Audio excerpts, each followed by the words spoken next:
Oke teman-teman, di sini saya akan mencoba untuk presentasi mata kuliah statistika semester 3. Untuk makalah, teman-teman bisa download di kolom deskripsi di bawah ya. Di sini saya akan mengambil judul atau tema usia ideal menjadi seorang pemimpin,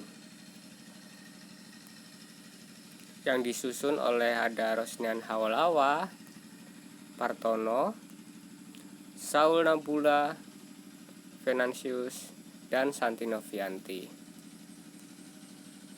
Latar belakang penelitian. Usia pemimpin di Indonesia saat ini jauh berbeda dengan usia ideal seorang pemimpin, dilihat dari segi fisik, emosional, spiritual, dan kesehatan. Pengertian kepemimpinan. Menurut Ralph Stockdale, kepemimpinan sebagai proses mempengaruhi kegiatan-kegiatan suatu kelompok menuju ke arah penentuan tujuan dan pencapaian tujuan. Syarat menjadi seorang pemimpin.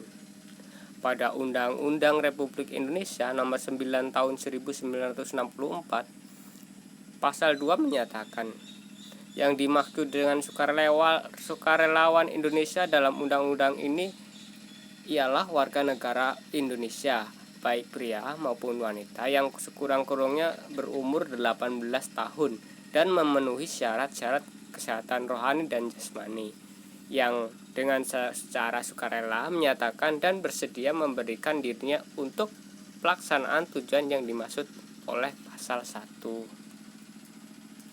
Beberapa hal yang harus dimiliki oleh seorang pemimpin yang baik dan berkualitas.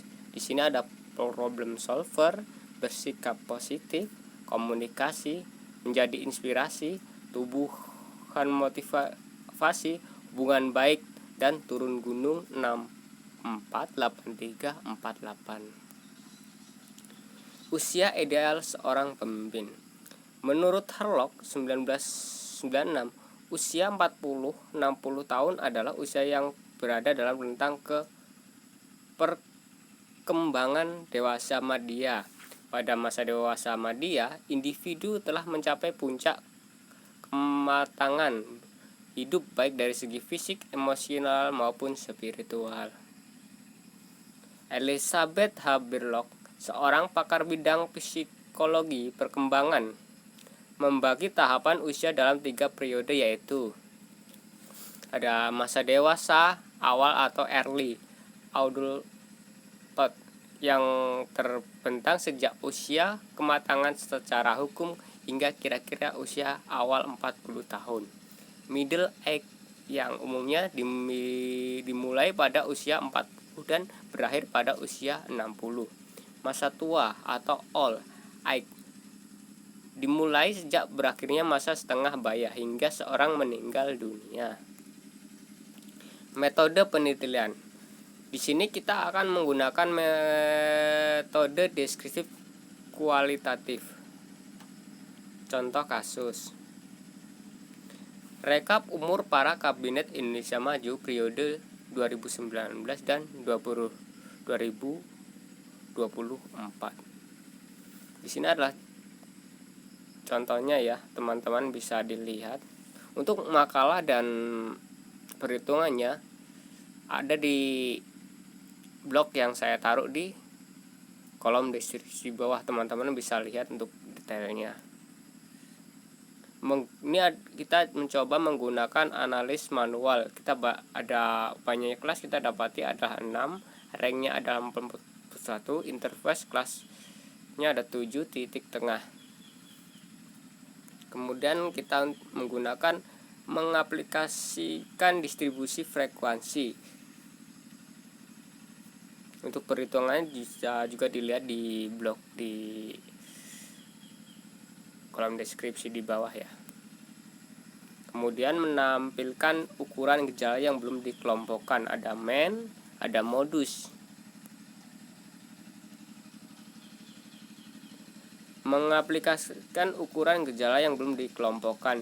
Desil 1 44, desil 2 51, persentil 12, 46 persentil 16. Kesimpulan. Nah, itu adalah kesimpulan dari yang kita hitung tadi ya. Di sini kita ambil kesimpulan hasil penelitian yang kami lakukan menunjukkan umur rata-rata pemimpin pada berada pada angka 59 tahun dan banyak pemimpin yang berumur di atas 67 sampai 77 tahun. Presentasi dari nilai tersebut membuktikan jauh berbeda dengan usia ideal menjadi seorang pemimpin. Menurut para ahli dilihat dari segi kesehatan, keharmonisan dan kematangan intelektual, tetapi tidak menjadi sebuah permasalahan yang besar dikarenakan hal utama menjadi seorang pemimpin adalah harus memiliki umur yang cukup dan memiliki kesehatan yang baik. Demikian adalah presentasi dari tim kami. Thank you, terima kasih. Jangan lupa like dan subscribe ya, bagikan teman-teman untuk bisa sama-sama belajar. Terima kasih.